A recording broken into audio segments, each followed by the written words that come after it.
Product sense, product intuition.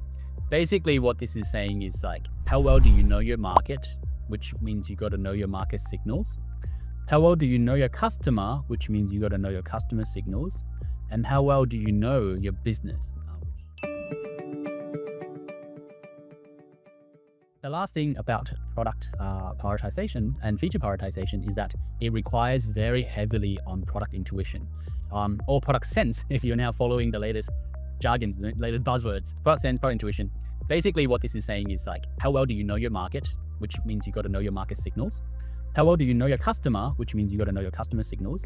And how well do you know your business, which is the business signals. We talked about you gather your market signals by doing these things, right? By understanding the market size of your product, by understanding the market competition, by understanding the market growth, by understanding the technology dependencies, by understanding the regulatory stakeholder approvals, right? And this will come from a bunch of things like search tools, etc., right?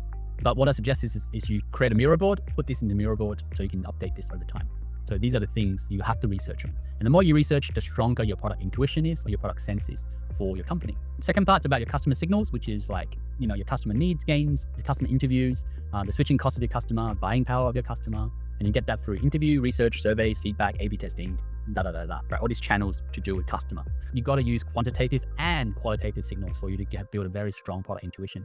And that's why, a lot of thought leaders in the industry, they advocate you, go talk to customers, go look at customer data, because it builds your product intuition. And the last part is like the business part, right? Which is the outcome, business objectives. And you got to know what is the objective that your business needs to hit. What are some long-term drivers that your business needs to hit? What are some strategic focus areas? What's the mission? What's the vision? And you got to know it off by heart, because that will help you steer your product prioritization, which is based on your product intuition. Or product sense, because we're in 2024. So revenue forecast, CEO visions, all these stuff, right? These are very important things for you to capture, chuck it onto mirror board. That way you will know where the business is going.